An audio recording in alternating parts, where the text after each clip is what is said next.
ആ കാണുന്ന വളവാണ്ട് തിരിയണോട് കൂടിയിട്ട് ഒരു ആളെ കാണാനുണ്ട്. അപ്പോൾ ഈ ഒരു ഏരിയ ഞാൻ പരിചയപ്പെടുത്തി തരാം. ഇത് ആന്ധ്രാപ്രദേശിലാണുള്ളത്. ആന്ധ്രാപ്രദേശിൽ നിന്ന് നമ്മൾ ആത്മൂക്കൂറ് എന്ന് പറയുന്ന സ്ഥലത്തേക്ക് പോകുന്ന റൂട്ടിലാണ്. അപ്പോൾ ഞാൻ ഈ വളവ് അങ്ങോട്ട് തിരിഞ്ഞ പാടെ കൗതുകകരമായിട്ടുള്ളൊരു കാഴ്ച കണ്ട്. അതായത് ആ വലത്തേ ഭാഗത്ത് നിൽക്കുന്ന വ്യക്തി ഇതുവരെ നിൽക്കുന്നു. ഞാൻ ആദ്യം വന്ന് കണ്ടപ്പോൾ കണ്ടോ, ഇപ്പം നീച്ച് നിൽക്കുന്നുണ്ട്. ആള് ഒരേ നിപ്പാണ് നിൽക്കൽ തുടങ്ങിക്കഴിഞ്ഞാൽ ആ ഒരു നിൽപ്പ് അവിടെ നിൽക്കും. ഇത്രയും കച്ചറായിട്ട് കിടക്കുന്ന റോഡാണ്. ഈ റോഡിൻ്റെ സൈഡിലാണ് കേട്ടോ മൂപ്പര് നിൽക്കുന്നത്. മൂപ്പര് ആ ഒരു നൃത്തം, ചിരിയില്ല, കളിയില്ല, തമാശ ഇല്ല, ആ ഒരു നൃത്തം അങ്ങനെ നിൽക്കുന്നത് കാണുന്നുണ്ട്. അപ്പോൾ ഓരോരുത്തരും ഓരോ ജീവിതമാർഗങ്ങൾ കണ്ടെത്തുന്നതാണ്. ഈ ഒരു കാഴ്ച നമ്മൾ മുന്നേ ഒരു ദർഗയിൽ നിന്ന് ഉത്സവം നടക്കുന്ന ഒരു സ്ഥലത്ത് നിന്ന് കണ്ടിട്ടുണ്ട്. ഒരു ചെറിയ പയ്യന്മാർ ചെയ്യുന്നത് കണ്ടിട്ടുണ്ട്. ഇത്രയും വലിയ ആളെ ആദ്യമായിട്ടാണ് ഞാൻ കാണുന്നത് ചെയ്യുന്നത്. ആ ഒരു ബോഡി സ്ട്രെച്ചിങ്ങും കാര്യങ്ങളൊക്കെ വെച്ച് നോക്കുമ്പോൾ വളരെ ഭംഗിയായിട്ട് തന്നെ മേക്ക് ഓവർ ചെയ്തെടുത്തിട്ടുണ്ട് എന്നുള്ളതാണ്. ഒരു പഴമയെ ഉണർത്തുന്ന രീതിയിൽ, അല്ലെങ്കിൽ ഗാന്ധിജിയുടെ ഒരു പ്രതിരൂപം എന്നൊക്കെ വേണമെങ്കിൽ വിശേഷിപ്പിക്കാവുന്ന രീതിയിലാണ് ആ ഒരു നിൽപ്പ്. ഏകദേശം വെള്ളി നിറത്തിലുള്ള ചായം പൂശിയിട്ടാണ് നിൽക്കുന്നത്. മൊട്ടടിച്ചൊരു വ്യക്തിയാണ്.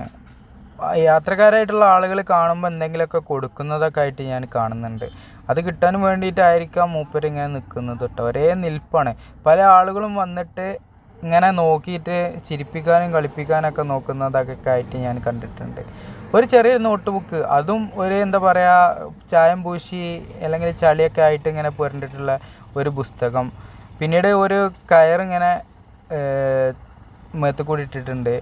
ഏകദേശം നമ്മളെ നമ്പൂതിരിമാരൊക്കെ ഇടുന്ന ഒരു കയറിനെ പ്രതിനിധീകരിക്കുന്ന രീതിയിലുള്ള കയറാണ്. പക്ഷേ കുറച്ചുകൂടി കട്ടിയായിട്ട് തോന്നുന്നുണ്ട്. പിന്നെ കാലിലും കയ്യിലൊന്നും അങ്ങനെ ഒന്നുമില്ല. മൊത്തത്തിൽ ചായം പൂശിയിട്ടുണ്ട്. പിന്നെ ഹൈലൈറ്റ് ആക്കിയത് ആ ഒരു കണ്ണട ഭയങ്കര രസമായിട്ടുണ്ട്. പിന്നീട് ഞാൻ ഈ ഒരു സൈഡിൽ നിന്ന് ഇങ്ങനെ നോക്കുമ്പോഴാണ് ഏകദേശം ഗാന്ധിജിൻ്റെ ഒക്കെ ഒരു രൂപത്തിലുള്ള ഒരു സ്ട്രെച്ചിങ്ങിലാണ് മൂപ്പര് നിൽക്കുന്നത് എന്നാണ് എനിക്ക് ഫീൽ ചെയ്തത്. നിങ്ങൾക്ക് അങ്ങനെ ഫീൽ ചെയ്യുന്നുണ്ടെന്നുണ്ടെങ്കിൽ കമൻറ്റിലൂടെ അറിയിക്കുക. പിന്നീട് നമ്മൾ മൂപ്പര് ആ പുസ്തകങ്ങൾ കാര്യങ്ങളൊക്കെ ഇങ്ങനെ നോക്കി മുഖത്തേക്കൊക്കെ ഇങ്ങനെ നോക്കി വരുമ്പോൾ വയറ് ഏകദേശം നമ്മളെ പുലിക്കളിക്കൊക്കെ ഉപയോഗിക്കാൻ പറ്റുന്ന രീതിയിലുള്ള ഒരു ബോഡി ഷേമിങ് ഉണ്ട്. നമ്മുടെ നാട്ടിലാണെങ്കിൽ പുലിക്കളിക്ക് മൂപ്പർക്ക് കോലം കെട്ടാനുള്ളൊരു സാധ്യതയും കാര്യങ്ങളൊക്കെ കാണുന്നുണ്ട്. പിന്നെ ഞാൻ എൻ്റെ മുട്ടയും മൂപ്പരെ മുട്ടയും കൂടെ ഒന്ന് വെച്ച് നോക്കി. അപ്പോഴും കുഴപ്പമില്ല, ഞാനും അതുപോലെ ചെയ്യുകയാണെന്നുണ്ടെങ്കിൽ ഈ ഒരു രൂപത്തിൽ വരും എന്ന് എനിക്കൊരു തോന്നലുണ്ടായി.